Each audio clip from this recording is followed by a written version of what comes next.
Noise আর noise, amplifier বানালেই noise আসে। Customer অখুশি হয় delivery দেওয়ার সময়। কাস্টমার বলে ভাই নয়েজ আসছে কেন, এরকম নয়েজ আসলে তো হবে না। বিভিন্ন ধরনের সমস্যায় পড়ে যান আপনারা মালটা ডেলিভারি দিতে গেলে। একজন ব্যক্তি একটা মাল ডেলিভারি দিতে গেলে ওরা কিন্তু সম্পূর্ণভাবে দেখে যে কোনো খুঁত আছে কিনা। তো সব থেকে বড় খুঁত হচ্ছে হামিং। যদি মিউজিকটা ঠিকমতো শোনা না যায় কোনো কাস্টমারই কিন্তু খুশি হবে না, তারপরে আপনার নিজেরও কিন্তু ভালো লাগবে না। তো বন্ধুরা, আজকের ভিডিওটা সাজিয়েছি আপনাদের জন্য। আর ভিডিওটা ভালো লাগলে কিন্তু অবশ্যই চ্যানেলটা সাবস্ক্রাইব করে দিবেন, একটি করে লাইক এবং সবার মাঝে শেয়ার করে দেবেন, সবার উপকার হবে। তো এই ট্রানজিস্টর সার্কিটে, শুধু ট্রানজিস্টর সার্কিট না, যে কোনো সার্কিটে কেন হামিং আসে।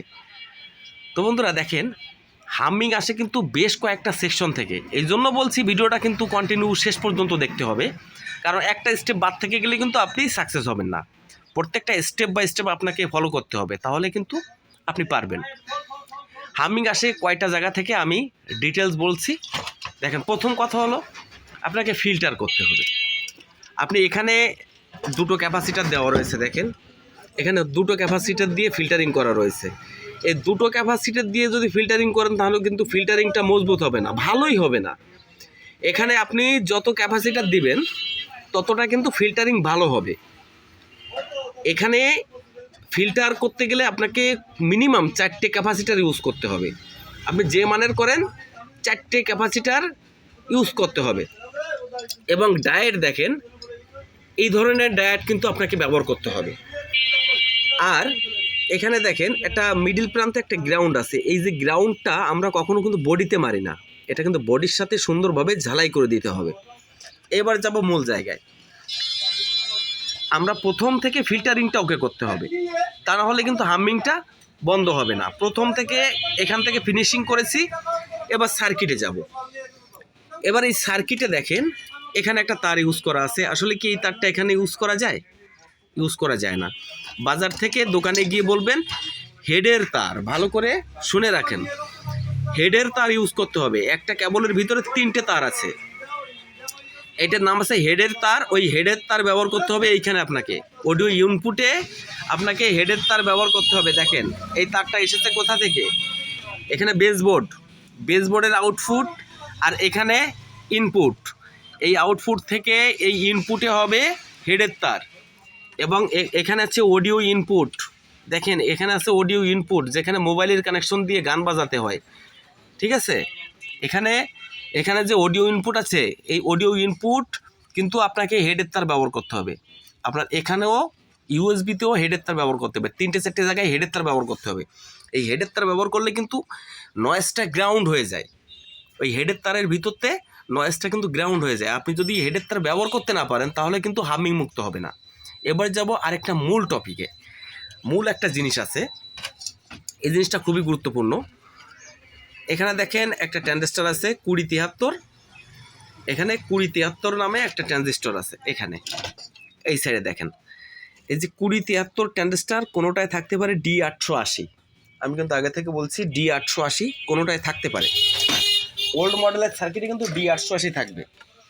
এইবার সরাসরি কিন্তু এই এই ট্রানজিস্টরটা এইখান থেকে রিমুভ করে ফেলবেন। রিমুভ করে যদি আপনি টিভি সার্ভিসিং করে থাকেন তাহলে আপনার কাছে খুবই সহজ এরকম একটা বেসবোর্ড ম্যানেজ করতে। এখানে দেখেন একটা ট্রানজিস্টর আছে, এখানে কালার সেকশনে 3টে ট্রানজিস্টর দেওয়া থাকে। এখানে আমি নাম্বারটা দেখাচ্ছি, সম্ভবত 2482। একটা ট্রানজিস্টর এখান থেকে তুলবেন। একটা ট্রানজিস্টর তুলে সরাসরি এইখানে যে ট্রানজিস্টর যেভাবে রয়েছে এইখানে দিয়ে দিবেন। কেন দিবেন? এবার এই যে ট্রানজিস্টরটা বেশি ভোল্টেজ সহ্য করতে পারে না। আপনি যদি এই ট্রানজিস্টরটা একটু গরম হয় তখন কিন্তু এই ট্রানজিস্টর সার্কিটের মানে সাউন্ড কোয়ালিটি সিস্টেমটাই চেঞ্জ হয়ে যায়, কেমন একটু ব্যাড সাউন্ড আসে, নাকে নাকে বাজে। এই ট্রানজিস্টরটা যখন হিট হয় তখন এর ভ্যালুটা লেস হয়ে যায়, এর ভ্যালু আর ঠিকঠাক কাজ করে না। এবার যখন আপনি এই বেস সেকশন থেকে এই ট্রানজিস্টরটা এখানে ইউজ করবেন, তো আপনারা জানেন যারা কালার টিভি সার্ভিসিং করেন, এখানে কিন্তু 180 ভোল্ট পর্যন্ত সহ্য করতে পারে। 180 ভোল্ট 200 ভোল্ট পর্যন্ত সহ্য করতে পারে এই ট্রানজিস্টরটায়। তখন এইখানে কিন্তু মিনিমাম ভোল্টেজে এই ট্রানজিস্টরের কোনো ক্ষতি হবে না। 24 ভোল্ট 48 ভোল্ট 60 ভোল্ট 100 ভোল্টও কোনো ক্ষতি হবে না।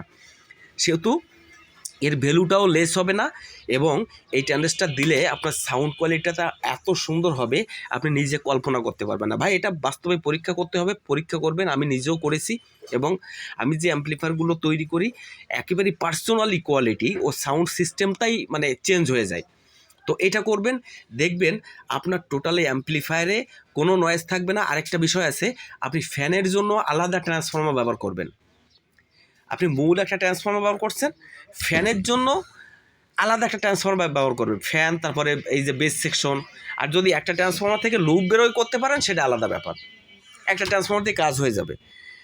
আপনি একটা ট্রান্সফর্মারে 2-3টে চেম্বার করলেন, একটা 12 ভোল্ট বেরোলো, এই সাইড দিয়ে আরেকটা 12 ভোল্ট, এখানে আপনার মূল ভোল্টেজ থাকলো। এইভাবে যদি করতে পারেন তাহলে আমি গ্যারান্টি দিয়ে বলতে পারি আপনার অ্যাম্পলিফায়ারে কোনো রকম কোনো সাউন্ড মানে কোনো ব্যাড নয়েজ বলতে কোনো কিছু থাকবে না। আরেকটা বিষয় কি জানেন, আপনাকে গ্রাউন্ড কিন্তু করতে হবে, আপনাকে এই গ্রাউন্ডের থেকেও গ্রাউন্ড টানতে হবে, মিডিল প্রান্তে টেনে দিতে হবে, এখান থেকেও গ্রাউন্ড টানতে হবে, মানে মোটামুটি গ্রাউন্ডটা আপনার সবসময় বডিতে দিতে হবে। দিলে দেখবেন কোনো নয়েজ থাকবে না। আপনি একটা অ্যাম্পলিফায়ার নিঃসন্দেহে বানায় একবারেই চেক দিবেন, একবারেই ফাইনাল। তো বন্ধুরা, ভিডিওটা ভালো লাগলে কিন্তু অবশ্যই চ্যানেলটা সাবস্ক্রাইব করবেন এবং সবার মাঝে শেয়ার করে দিবেন। ধন্যবাদ সবাইকে।